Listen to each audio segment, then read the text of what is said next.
Hey, everybody, it's Mo Bundle, your host at Real Relationships, Real Revenue, Real Treat for you today. I've got Tiffani Bova.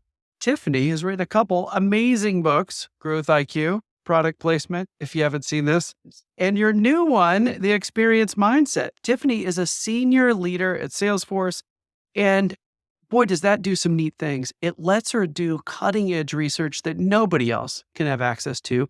It lets her see inside perspectives that nobody else gets access to. And then she writes about it. And I absolutely love both books, and I'm excited to dive in today. So Tiffani, I think we're going to mash up the two books a little bit, we talked about in our prep, but I think we should probably lean on Experience Mindset. It's your new one. It's what everybody's going to have the most excitement about. Why don't we start with the headline? You did some really unique, bespoke, nobody else in the world could do it but you because of your role at Salesforce. Tell us about the research and the headline of what it showed you, and then we'll dig in and we'll teach the audience some things that they can use to build their book of business. So first, let me start by saying, Mo, thanks for having me. Thrilled to be here. I'm actually going to do a little bit of a backward look. So thank you for showing both books. And I'll start with Growth IQ because that really gives the foundation for what got me to the Experience Mindset. So Growth IQ was a culmination of a few things. One, I was a quota-bearing sales rep selling technology for a number of years, and then kind of moved up the food chain, if you will, and got more and more senior roles on the sales and revenue side. But along the way, I picked up marketing and customer service, customer success, and call centers. And so that gave me a really unique perspective of the collaboration and connection between those three roles, right? Sales, service, and marketing. And then I spent a decade at Gartner as a research fellow on sales transformation. And so I really had to learn my way around what does it mean to advise organizations from startups all the way to Fortune 1 companies on how to go to market better and drive increased profitable growth.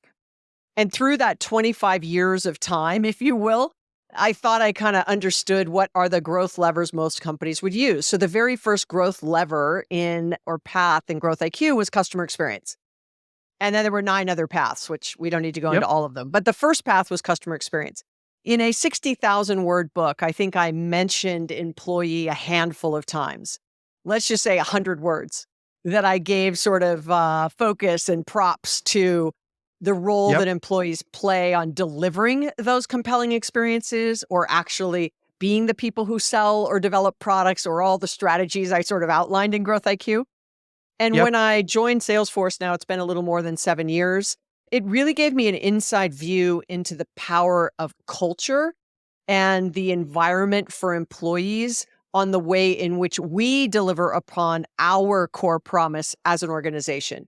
Trust, customer success, now sustainability and equality and inclusion. Those things are our values, but the keepers of those brand promises are the employees. And so I was standing on stage a few years ago and I said, I didn't think it was a coincidence. Salesforce is a great place to work globally, pretty much. It's one of the most innovative companies in the world, and it's the fastest growing enterprise software company. So is that true, right? If you have a really strong culture, do you innovate faster and better? If those two things are working really well, do you get faster growth rates? It sounds good on a slide. I'm not the first to say it, obviously. So I went to our CMO and I said, can we prove it? And then that put me on this 2-year journey that the result of that was really Experience Mindset. But I wanted to give a little bit of that history because Growth IQ, I just missed it, right? So in many ways, if you've read the first book, this is kind of the 11th path, right? This is the 11th path paying homage to the people that actually do that work. And so the whole hypothesis is really this virtuous cycle and flywheel effect you can create, ripple effect you can create by having very happy, engaged, and satisfied and willing employees. The result of that on customers and those two things working in harmony, actually, we can deliver greater growth rates. Yeah. That was a long answer to a short question, but no, I love important. I love it. Yeah. I love it. And I want to go forward too, because one of the reasons we met was a friend of a friend that's a super expert in the book industry. But I think it was my agent that was in New York City at a Barnes & Noble or something. And she snapped a photo hey, saw our book Snowball System out in the wild. And it just happened to be right next to Growth IQ. And they both have the same, similar colors even. They even look nice together. And I grabbed it. So I found out about Growth IQ when it came out, because I think they came out about the same time. But I want to give a plug for this to the audience. So audience, I know we won't have time to go through all these, Tiffani, but I think what was super cool about Growth IQ was the robustness of all the levers you could pull to growth. So when you think about all of our audience, everybody listening in, they are the product many times because they're in some kind of highly technical services, like, whether they're leading the account from a major services company, or they sort of are the product as a consultant, lawyer, architect, engineer, actuary, whatever. But these are like all the levers. In audience, I rip these off very quickly just for you to think about, hey, how could you push one of these to drive more growth? And then Tiffani solved these for you in the book. So one, customer experience, like Tiffani mentioned, customer base penetration, market acceleration, product expansion is a really interesting one, I think. Bringing new things to the people that already love you, customer and product diversification, optimizing your sales, minimizing churn, partnerships. That's a really important one for a lot of our professional services folks. Co-opetition. I love that chapter. Unconventional strategies was the super interesting one at the end that had a lot of crazy ideas. So I just mentioned that to the audience to say, great, amazing book. And then we can sort of put that aside and spend a lot of our time on experience mindset. So, all right. So let's drop into experience mindset. So this idea of a flywheel, employee experience enhancing customer experience. We could call it customer or employee experience enhancing client experience, which is the words most of our clients or most of our audience would use. Tell us about that. So now you did some new research. This is sort of the 11th path, like you said. Tell us what you learned around how these things are interconnected. I thought this was fascinating, and I just can't wait for you to share it. So, as I mentioned, I spent a decade at Gartner as a research fellow, and I was part of the team in 2008 that made the prediction that the chief marketing officer would spend more on technology than the chief information officer. And Ooh, when we made that prediction, everyone thought we were a little crazy, right? Why in the world would the CMO or the chief marketing officer, right, spend money on technology? Tiffani, are you talking about search engine optimization and digital advertising? Or are you literally talking about technology? And I'm like, no, we're talking about tech stacks, right? We're talking about buying software and hardware and hiring UI designers and reference architects and like servers and storage and networking, like standing yeah. up stacks and the MarTech world, if you will, right? And so this is 2008. And just to give a little bit of Ooh, history, I was Eloqua's beta client, literally, and Constant Contact's beta client all the way back in 2001. So I'd been on this wow. journey on this thing called the World Wide Web and Cloud, not only selling, but standing up, go-to-market models and compensation plans and how to do service over the phone and the web and chat and all the things that were new. But now in 2008, we started to see this investment in this digital transformation, which was kind of twofold. One, reducing the effort for the customer in doing business with you. So go back in time, right? It used to be, wow, it was 7 clicks to buy something. And everyone's like, oh, the Yep. UI needs to be 3 clicks, right? And now we're to 1 click. And in some cases, we're to voice, right? Or we can do things via text or WhatsApp. I mean, there's so many ways in which we can order, right? And conduct Yep. commerce. All of that was in the idea of reducing effort for customer in order to increase their experience with you as a company, right? So removing friction, making it seamless, easy, all those buzzwords. That's where we've spent and we, the royal we, all of us, billions Yep. of dollars on investments to reduce effort and increase experience. However, the unintended consequence of all that effort focused on the customer centricity, customers first, customer obsessed, whatever your company's sort of tagline may be around customer. Unfortunately, it was at the expense of the employee. So, Ooh, for example, we make it easier for the customer to buy from us, yet we ask our employees to have 5 tabs open to serve the customer. We would never do that to our customer. We would never say to them, hey, you have 1 tab to find the product, 1 tab to order the product, 1 tab to enter your credit card information, 1 tab to enter your shipping information, 1 tab to track your order. We would never do that. Yet in many mm, cases, people who are in the selling, and I say that in air quotes, right? That selling role, whether you're an account manager or a consultant, right? But you are trying to get your customers to do something with you. Would you ever ask them to have to work that hard to give you money and to do a deal? I'm going to guess you're going to say no. but yet Yep. we do it to employees. And so once we started to go down this path of doing this research, the first one really showed us that this connection was real at this moment that matters. When an employee touches a customer in some way, how do we make it easier right there?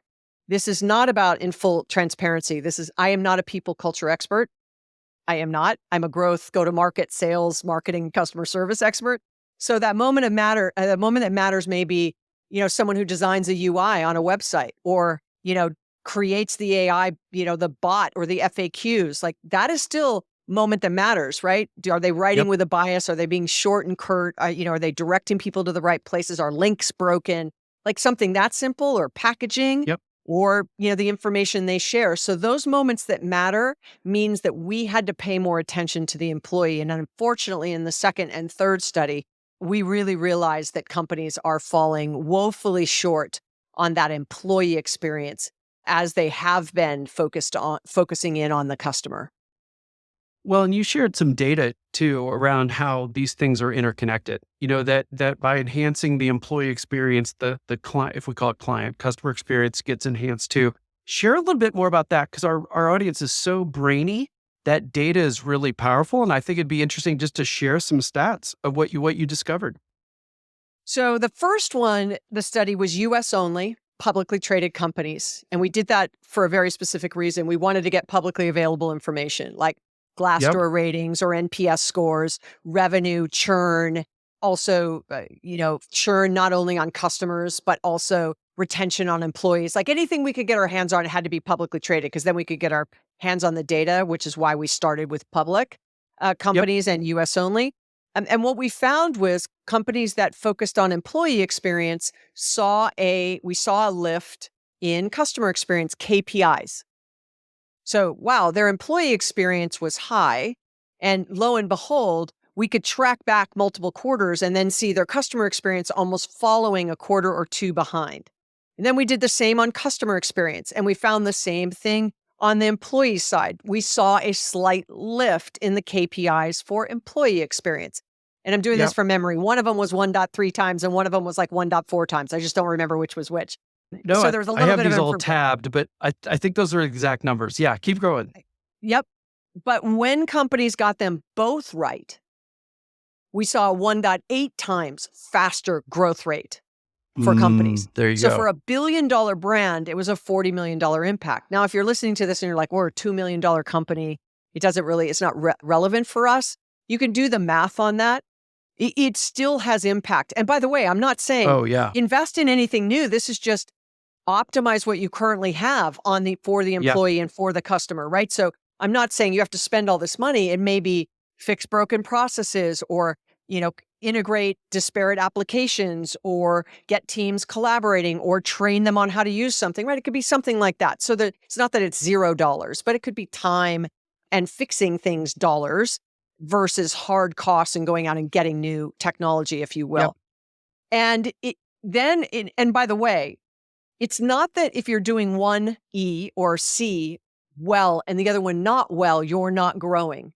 We still saw it was like a 4.2 or 4.3% CAGR, or compounded annual growth rate, on those that was getting one right and one Yep. not as strong, right? It's when you got them both right, we saw in the 8% range of CAGR.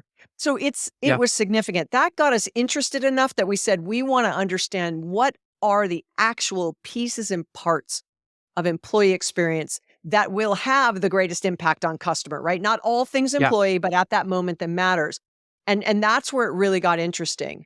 Well, wait, and Biggest and Go just ahead. let me jump in Yes. one time. I Yes. just need to say this to the audience, because I think it's really important. Now, we don't have the data on this, but as I devoured the book, Tiffani, what I thought, and I believe this wholeheartedly to be true, whether we don't have a data set that we can analyze, but with our audience, I think the leverage is even more.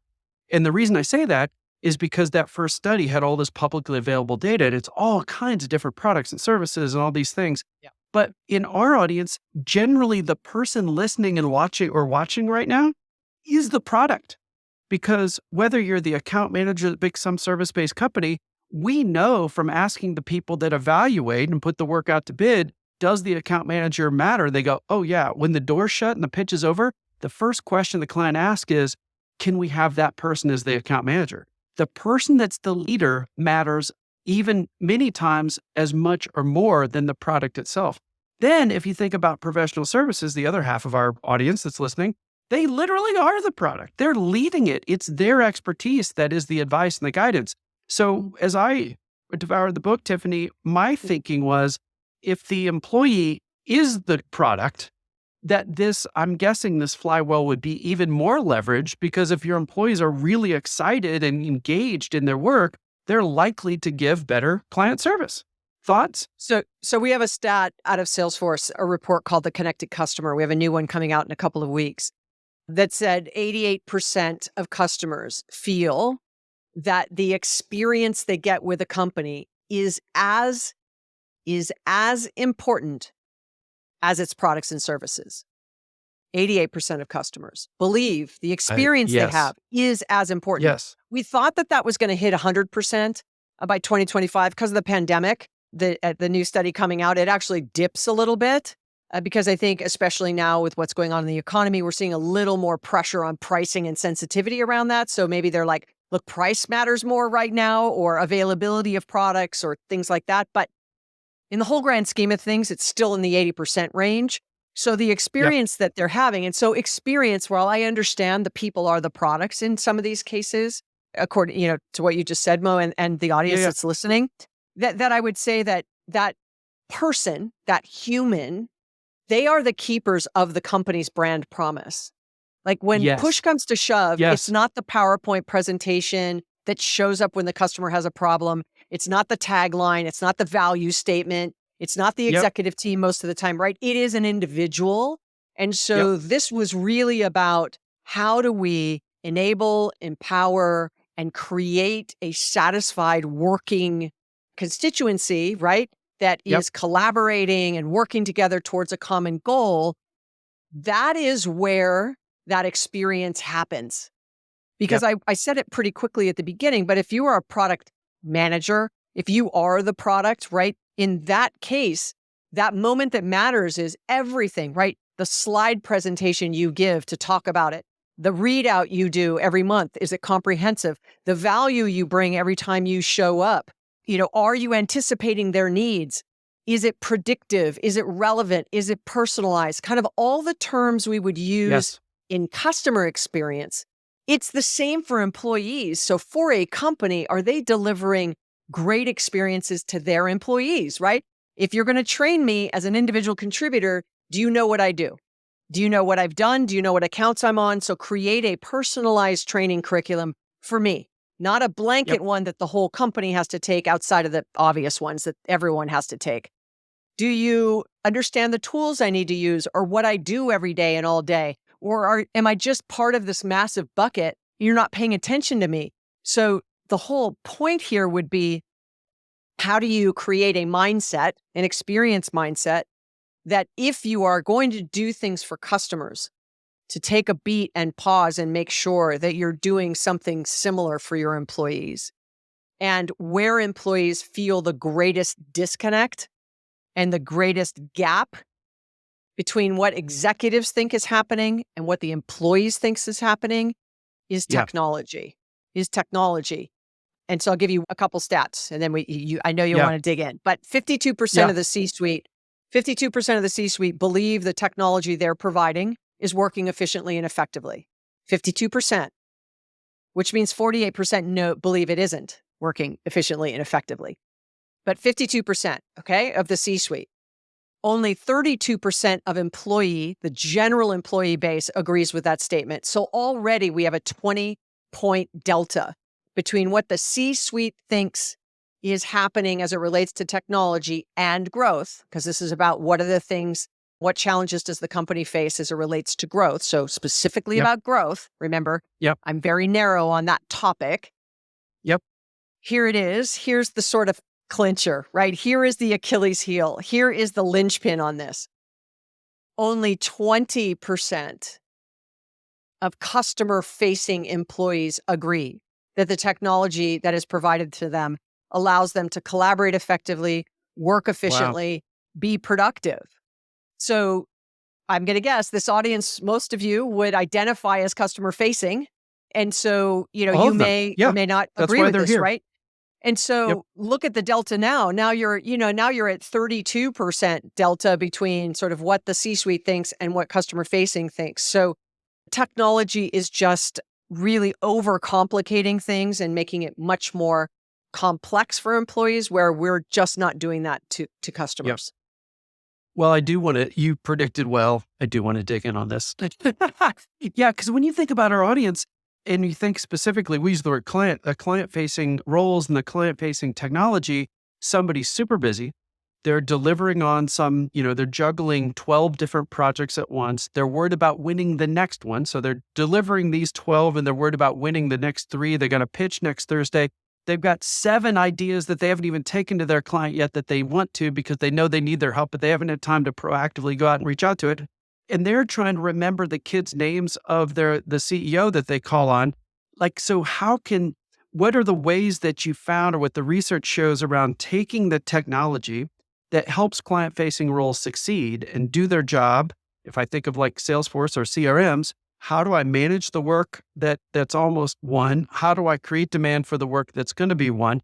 How can I deepen relationships? And how can technology help me remember I want to stay in touch monthly with Jane and send her something of value? How can I have tech help with that? So when I think of all that employee experience stuff that helps with client experience, what would you say, either the experience or your research, that just would help the audience figure out how to do that well?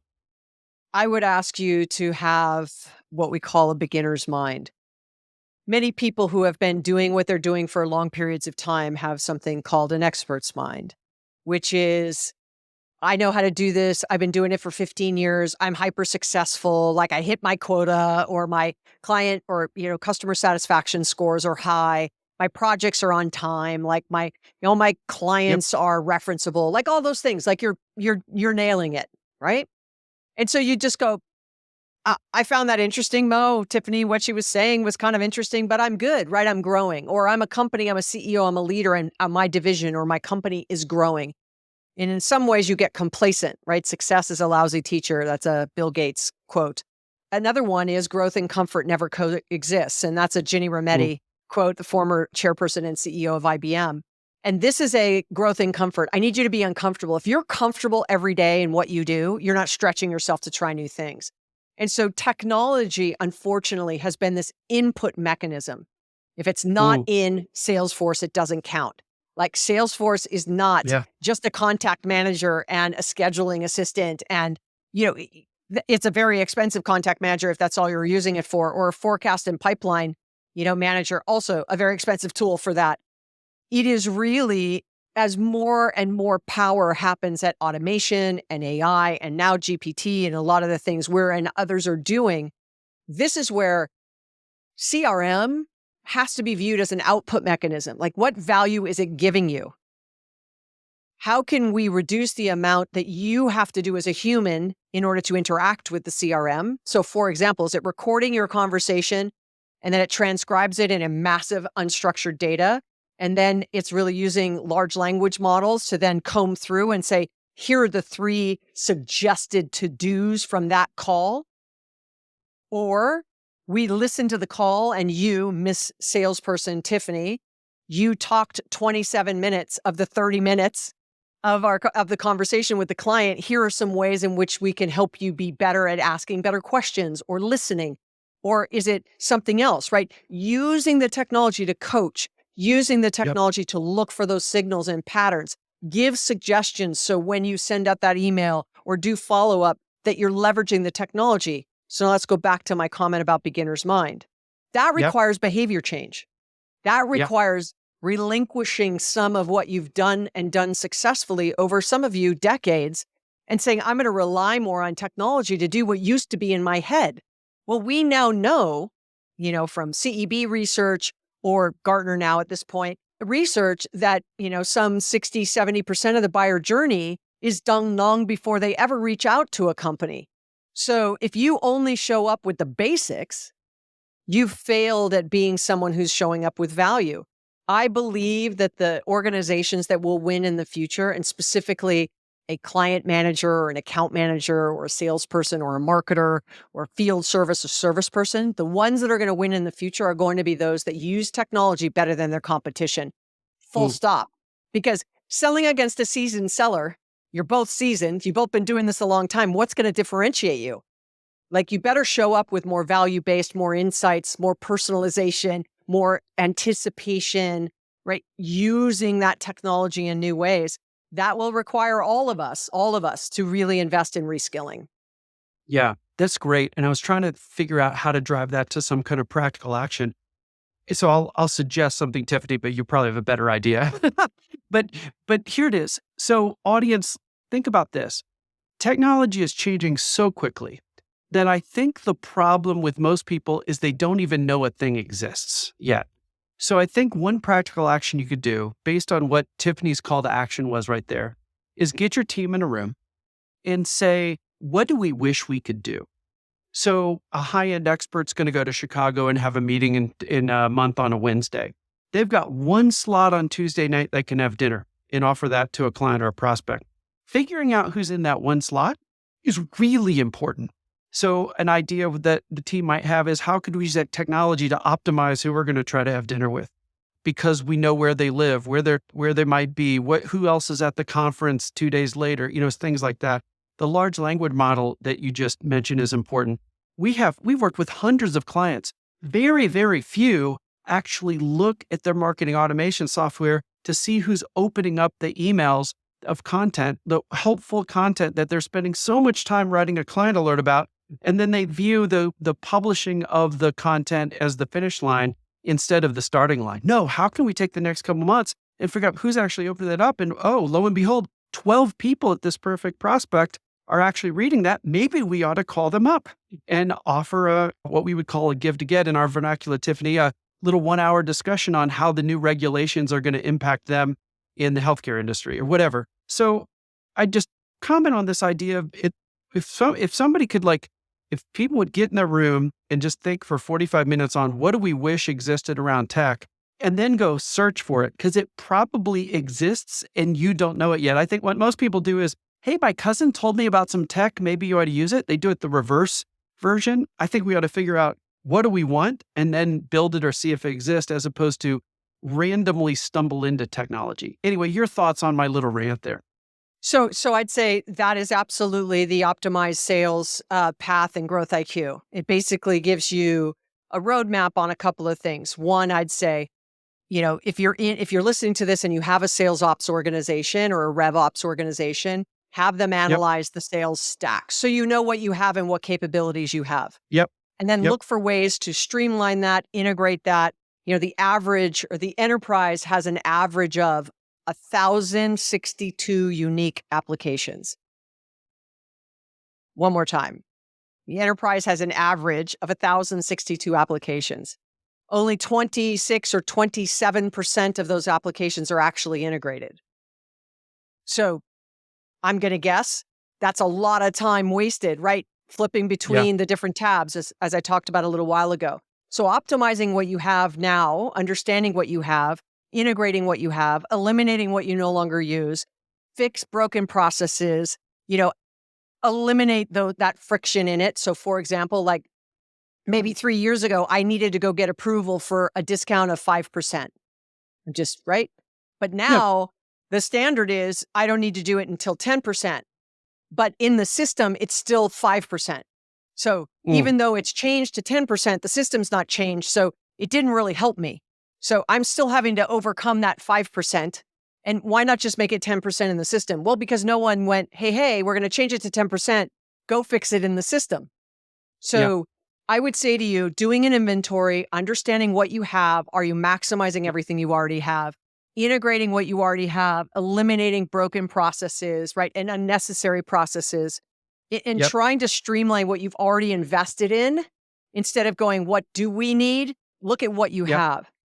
The Yep. thing I'm not a fan on under saying, well, this is what we need, now go find it, is I would argue that if you have an expert's mind, you don't think you need anything because what you're using works. because I'm doing it the same way and I'm not using the new capabilities. You have to have a beginner's mind to say, hold on, what am I not using? Like that example I gave, Yep. recording a Yep. call, transcribing it, looking through large language and GPT and Yep. AI Yep. for here are the 3 things to come out of it. Here's the suggested email. Here's the suggested follow-up. Here's Here's some what must coaching, follow up. Yep. et cetera, et Yep. cetera, et cetera, right? It may be, and in many cases, us and other, it's already pre-built, but are you using it, right? It's already in there. Are you using it? So I'd say Yep. start there. If you're an individual contributor listening to this, then I'd say take a week over the course of a week and map out where you're wasting time. So Yes. I couldn't Yes. find And something, that, or I had to go yes. get that approval, or I didn't have Or I'm access to spending, this. yeah. Or I'm spending an hour after an hour phone call with a client, spending an hour writing an email summarizing what we talked about. Well, there's got to Yep. be tech that helps with that. Yeah. So Yep. I think what you just said is you said it more articulately about exactly what I was trying to say. What do I wish I had? Where am I wasting time? The flip of that is what I wish I had. So we're saying the exact same thing, but just keep going because I think to your point, not everybody on that's in the audience is going to have control over the entire marketing stack Correct. and all the different business Correct. development tools and all that. But Correct. everybody leads client relationships. Everybody in this call is part of an important team, and there's likely tech that you've already got at your organization or things that you could even get just for your team that would help make these things happen. So just keep going on where you were going. Yeah. So I would say where here is an opportunity as an individual contributor. Mind you, I completely understand you do not have that level of authority or influence to change the stack. Okay. But you could go to your manager on your next one-on-one and go, I found myself, I've been feeling sort of burnt out. I feel like I'm Yep. working harder, not smarter. And I'm Yep. really trying to optimize my time because I'm like at 85% quota attainment and I'm really trying to get to 90. My goal this year is to get to 90 or 95 or even to hit 100. Like this is an Yep. individual goal for me. So I took my week and I really realized that after every call, I'm spending an hour doing this or even data entering what we talked about. Yep. Because at Exactly. the end of the Yep. day, I've talked to 5 customers and then at 4 o'clock, I go back to the CRM and I start entering and I don't really remember which one said which at that moment because I was back to back to back to back to back to back because there isn't windshield time because now I'm selling remotely and all the things where Yep. we used to have times. So could you just voice do it, right? And record it into the actual client record and then it can transcribe. Like you get the point. Like, so if you can Yeah. identify places where you're spending that time and then you Yes. could get it back, now you go to your manager and say, is there any way we could fix this? And then if Yes. maybe suggest to your manager, maybe everybody could do this and maybe we could come up with 2 or 3 things that if we fix this for the group, we could Yep. improve productivity for the group and we could improve quota attainment for the group and revenue and profitability and close rates and all the things we're being tracked on. Like, help me out, right? Help me out. Help me Yeah. hit these I numbers. This is love what it. you hired me for. So if you don't have that like beginner's mind of, look, might not have the power to make the decisions on what tech gets used here or how it's integrated or all of those things. I do. There's one thing you can control. It's how you show up. And if showing up will be better if you can get these things fixed, that's where you have to have that open, transparent communication with your manager. And if you're a manager listening to this, that's your action item to ask all your direct reports to tell you one Yep. thing that can improve this Yep. for them. And then that's how you start to get those roadblocks out of their way and do the things I love managers this. do. Yeah, that's what I'd say. I love it, Tiffany. And just what you just said is gold. And I just think if we put a fine point on it, our audience always gets great feedback around, give me super practical tips. And like with that idea, managers, leaders, client team leaders, one of the things you could do is just email your team or in your next monthly meeting or weekly meeting, just say, hey, we're just collect some data, track your time of the things that you think are less valuable than what you could do if you're talking with clients about new services or delivering your work. Track your time over the next week or month or whatever, and find the things that you're a little frustrated with. Find the things that are taking a little bit too long, and let's all talk about in the meeting, and we're all going to solve that together. That one meeting, and then especially if some actions come out of it, you're going to dial up your employee experience. And Tiffany's data shows, and I believe it's more leverage with all of you, I'm telling you, then that's going to dial up client experience. Yeah, So the Tiffany, let the yeah. average salesperson only spends 28% of their time selling. So And 72% of these are their time and these are full-time salespeople. Our folks are full-time like salespeople. yeah, their time spent doing business development or relationship development is so limited that if you can increase that just a smidge, it has massive leverage. So again, even Correct. more leverage for our group. Right. So say that stat again, 20 what percent? 28% of a seller's time is spent actually selling. The rest of it is things, sometimes it's admin, chasing down things, approvals, looking for data and information, responding to an RFP, right? All the things we do. And you could argue, well, that's kind of part of selling. But let's be really clear. I mean, like client facing time, right? 28% of the time. Now, Yeah. that's sort of a seller. Now, from a manager's standpoint, if you're listening to this, the time you spend on one-on-one with your people tends to be focused on the administrative side of their role. So We you're hear like, that too. hey, Yep. if it's not in Salesforce, it doesn't count, or what's happening with this deal, or what's going on with this proposal, or I know next month on a Wednesday, we've got one slot for dinner. Like, what are you going to do? Like, and as a sales rep today, I'd be like, wow, I spend all this time entering it into the CRM system. And my manager is asking me questions that the answers are in the CRM system. So what does that tell me about the value of the CRM system? The manager doesn't actually go in and look at it before my Yeah. one-on-one. So we actually found that managers are not spending enough time on coaching and mentoring and way too Yeah. much time on administrative training and coaching. And the result of that is, and if you're ready for this stat, it's like only 54% of sales reps would spend $1 for 1 hour of their manager's time. Only 54% would spend $1 for 1 hour of their manager's time. And so Wow. we are failing our individual contributors as managers because we're Yeah. focusing in on things that are not adding value to their role, to their Yeah. job, to their value, that we're so trapped in the KPI metric, productivity, pipeline, forecast, all the things that should Yep. be captured and managed within a CRM tool in this case, Yep. in this case Yep. specifically.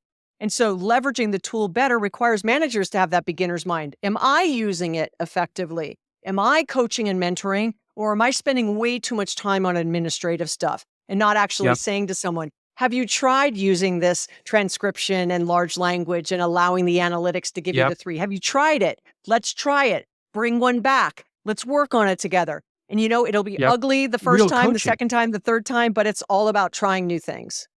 Yeah, Tiffany, this is so good. And then as that value goes up with the manager talking with their person, and that it turns into a real coaching. I'm making you better at what you're doing now. Employee experience goes up even more. I want to follow that person. I don't want to leave. I really love my manager. All that kind of thing. Woo. Okay, we've covered a lot of ground. We've mostly focused on the employee experience, which I love. Let's switch gears to the you obviously use the word customer because that's the content in the book, but we might use client experience. Yep. What are some of the biggest revelations you saw in the research around client experience? What are some practical takeaways that the audience can go and do right away to think through how is my client experience all the way from they're starting to research me before I even know it, to your point Right. before, all the way Right. through purchase and all the way through delivery. What are some of the research shows about how we can enhance that, make it frictionless, make it easy, make it enjoyable to our clients? So I'll do a look back and then I'll answer. I'd say this. When I first started being a Gartner analyst, I tended to answer that question or a similar one. Even how do I improve sales performance? I would answer.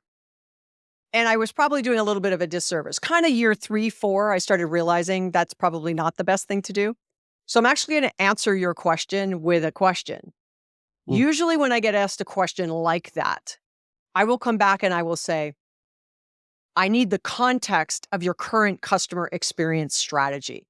And that context conversation is one of the key tenets of Growth IQ.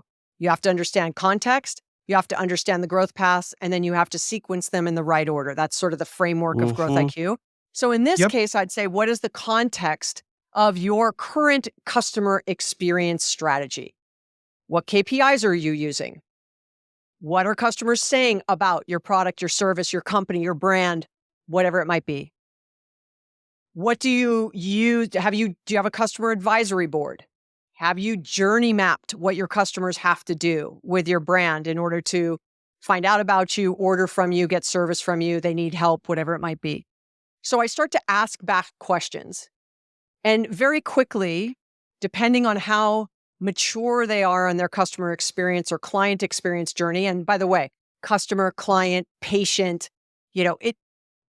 that whomever that is purchasing, Yep. utilizing, Yep. leveraging, whatever it is you're Yep. selling, right? I say the same thing. And I want to understand what you're doing now. And so immediately I can't answer that question because if you have gaps in what you're doing now, I can't advise you like you're in level 2 of a maturity model and I'm talking to you like you're in level 4, right? Well, these are the things you should be doing. It's like, well, hold on. I'm not even like, I don't even track net promoter score. I don't have a customer advisory board. I don't tie customer experience or client experience metrics to our executive compensation. And individual contributors don't know how net promoter score is even calculated and how their role plays a role in it. You get where I'm going, right? I Yeah. have to understand what is it you're doing. And by the way, the flip of the coin is I then ask the exact same questions for employee. And very quickly, you start to see most companies know way more about customer than they do about employee because we've been so hyper-focused on customer for so long. So I would say to you, what is the current context of what you're doing? Is customer important? Are you a product-led company? Because you're highly technical, right? Or it's the product that's going to sell it? Or are you a customer-led company? That has implications in the decisions you make, right? Do you Yep. look at, employees as assets, and it's all about a P&L and how many heads and it's a calculation with no bearing on what the impact is to customer experience. And you start to understand that where you are today, that is where you have to focus. So there is no single answer, unfortunately, for me to give you outside of you really have to understand what it is you're doing today. And if you're an Yep. individual contributor listening to this and you're like, I, again, don't have any control over any of those things you say, do you even have customer satisfaction line of sight for the customers you manage, for the clients you manage? Is there a client satisfaction score you're responsible for? If there isn't, should you have one? If there isn't, why should you have one? If there is one and they're low, why? You have to start to become far more curious about understanding your role in that connection between what you do, what the client experience is, and you're in between those two. And so then that's how I would answer that back. And I know you're looking for really tactical things, but I think this goes back to the understanding what you're doing and what you have today will go a long Yep. way to answer that question for yourself. Yeah. Well, Tiffany, I loved your answer. A plus, 99.999, add a bunch of zeros percentile. Because I think what I heard from that is the answer depends so much that any one answer would be wrong for a bunch of people. So maybe the right practical solution is ask yourself, talking to the audience, to ask yourself, audience, all those questions Tiffany just mentioned. What is your goal? What is the context? What do you want the experience to be like for whatever part of the organization you control? Maybe it's a big client team, maybe it's a whole practice area, maybe it's a geography, whatever it is, part of the organization you can control. You could get your team together for whatever you control. Don't worry about what all the leadership or other people that are outside your control think.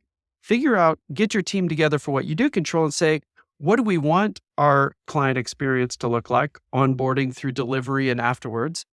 Maybe we ought to go ask a bunch of clients who onboarded recently, what was it like and what would they change? That'd be really interesting.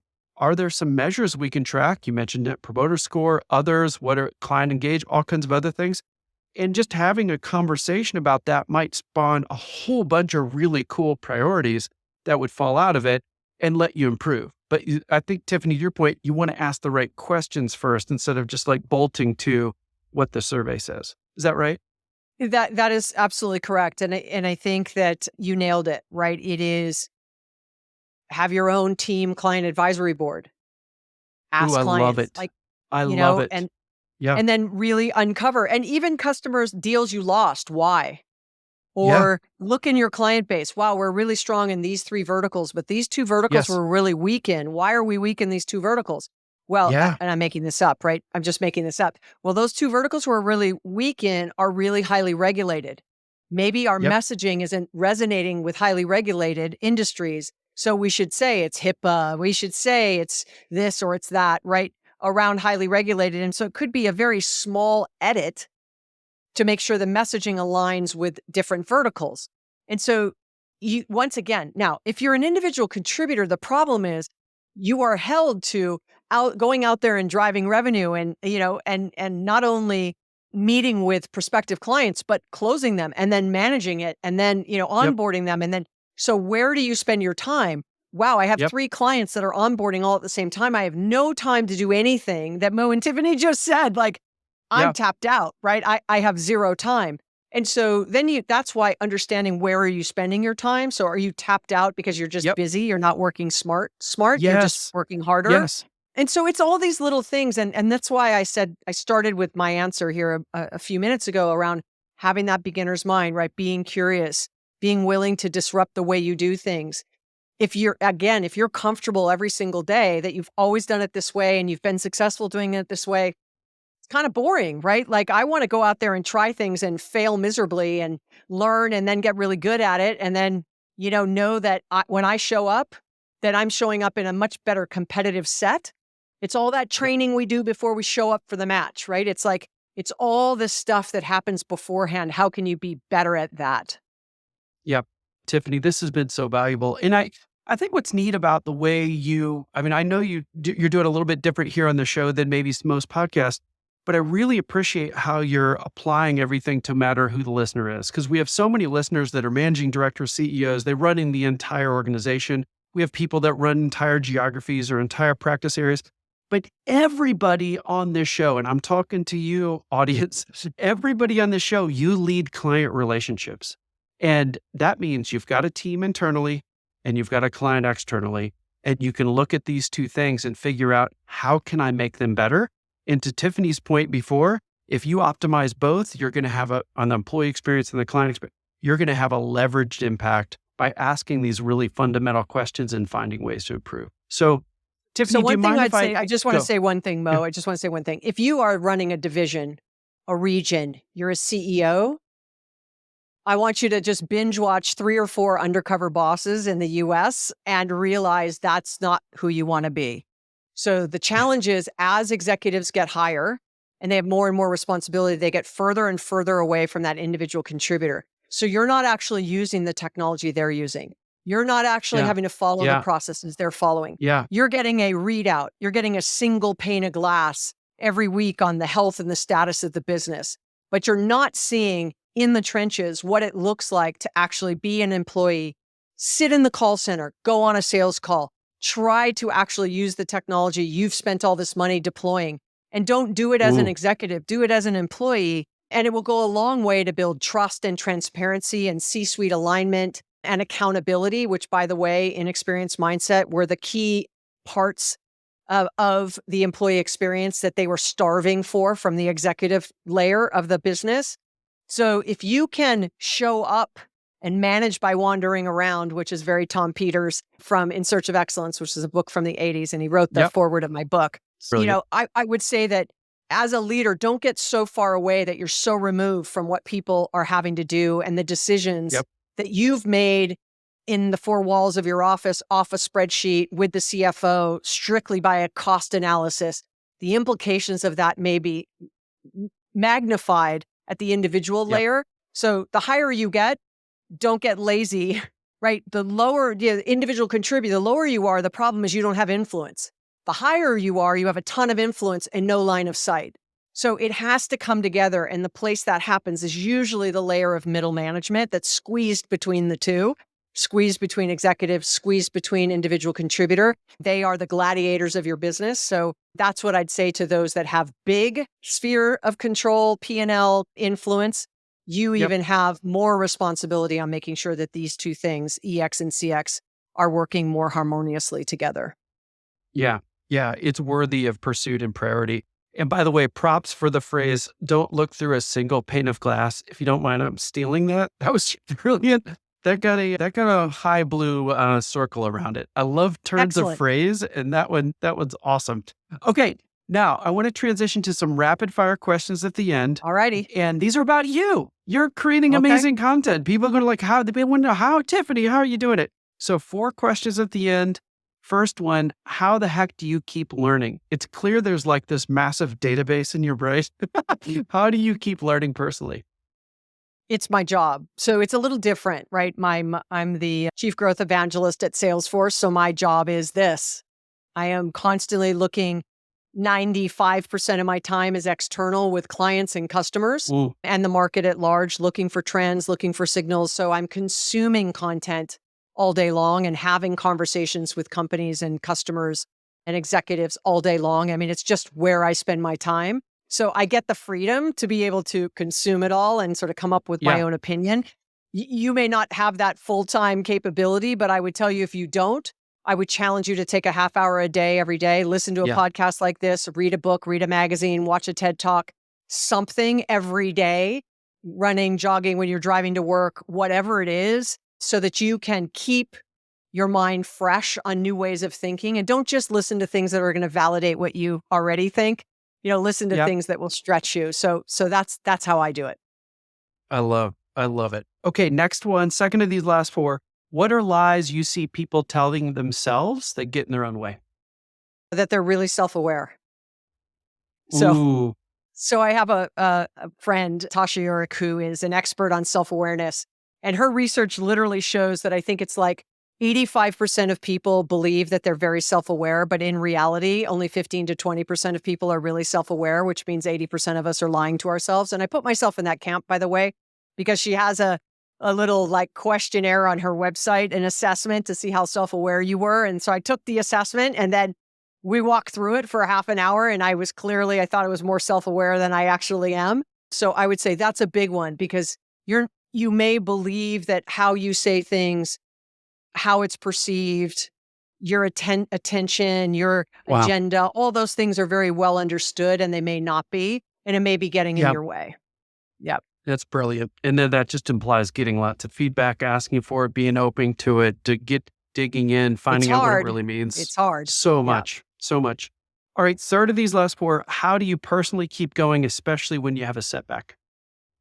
I grew up an athlete, and I think any of you who are listening to this that were an athlete, whether you were, as a kid and never played, in high school or college, or whether you played in high school and not college, or all the way through college and kept playing, whatever it was, I think that that is the greatest lesson to Yeah, overcome objections, failure, how to be better coached, how to work as a teammate, how to win with humility and lose yep, with your head held high, and how to be a good teammate, and all of those things. And I'd say that is always something I always lean back on. I think those lessons I learned in athletics, I played all the way through college, really I apply all the time in how I try to be a good team member or a good coach or a good manager, or even trying to inspire people to overcome the hardships or difficult times or change. I think that sports has always been a great true north for me to lean back on when I face tough times. And it's like going to the gym, right? The first time you go to the gym and you haven't gone in a while, you're really sore. And then, a couple weeks later, that 15-pound weight doesn't make you sore anymore. So you got to go to 20 pounds and then you're sore again. And so it's a muscle that you have to yep, continue to exercise. Is if you're going to listen, if you don't invest in yourself, nobody else will. So if you don't invest in going to the gym and making time for yourself for, that mental health and well-being and listening to podcasts and learning, nobody else will as well. So yep. I'd say that's what I'd say on that. Yeah, I couldn't agree more. And I think there's just a strong correlation to being some kind of sport in high performance, not only just from staying in shape, but especially team sports. I love ultimate frisbee, so play local, nationally, and world. And I always learn things that help me in business, and business helps me in ultimate. All right. So one last, do you have a moment? Because I know we're right at time. Do you have time for the super powerful inspirational nudge where we'll do one last Yep. question? Yep. All right, here we go. I I haven't managed our time well, audience, because Tiffani are bumping up against our timing here. Well, That's we my got the fault. last one. I was chitter chatter. No, no, no, no, no. It's me. So this is fun because we never know what's going to be spun here, Tiffani. So this one is: how do you personally prioritize something hard and scary? The harder and scarier it is for me, the more thought I put behind the process. And Mm, also the more I reach out externally for insights and guidance and advice, I kind of go to my network, right? And say, hey, I'm thinking about doing this, like writing a book. Like, I'm not a writer in that way. And so the first time I was going to write a book, I went to my trusted network and I said, this is what I'm thinking about. What should I Yeah. look out for? How do I do this? And how do I do that? And should I do this? And should I do that? Like, I don't know the answers. So I would say that that's probably what I do. I don't ever, if the harder it is, I don't really just kind of fly blindly. And some of that is because it's a harder fall, which I'm not really worried about the failure. I'm worried about the wasting of the time. There is some benefit in the process of failing and learning, but even though someone gives you advice, you're not going to hear the same advice from everybody.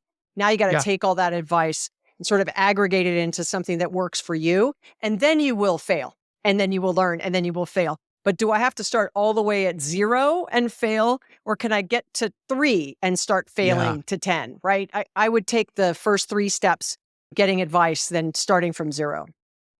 I love it. Tiffani, I think it's brilliant. Okay. Well, people are going to want to reach out to you. They're going to say thank you. Obviously, I recommend buying the book as a next step, but what are other ways people can devour your content, stay in touch with you? What would you recommend? So I'm really active on LinkedIn and Twitter. Unfortunately, I have no more connections on LinkedIn. So you just have to follow me. I maxed out, I think, last year. I've been on LinkedIn, I think, since the beginning almost. But Is there actually a maximum? I didn't even know there was a max. You've There maxed is. out LinkedIn, Tiffani. You're the first person in the Connections. world I've met. Connections, right? And so, Yeah. early on when I was still selling, right, I wanted to connect with everybody because that was sort of Yeah. my networking, right? Now then I became a little bit more discerning, if you will, and I just ran out. Anyway, and then I'm active on Twitter and Instagram, and I'm starting to get more active on Threads as well. And then I've got a podcast called What's Next with Tiffani Bova across all the podcast platforms where I I love interview it. really amazing people, and we talk about all kinds of things. I don't actually talk about sales, marketing, or service. I tend to talk about dealing with disruption or self-awareness or mental health and well-being, all the kind of stuff that rounds us out as humans as well as employees. Ooh, So that's I probably like where that to do it. topic. I like that topic. Rounds us out. Okay, cool. Well, my own plug is everybody, Growth IQ, product placement right here. Really great. And like I said before, it's so darn robust that I don't care who you are, you're going to find some insights in this book. And then I just love experience mindset. And I loved how you played on the words because everybody, obviously experience here could mean customer experience or client employee experience. And Tiffani dives deep into the research, the levers, the how-tos, super, it's a great contextual, like big idea book, but it's also a great how-to book. You've somehow threaded the needle between them both. So I would highly recommend that, audience. Tiffani, thanks for being on the show. I enjoyed every second of it. You crushed it. A+. Really appreciate it. Oh, thank you for having me. Thanks, everybody. Look forward to hearing from you.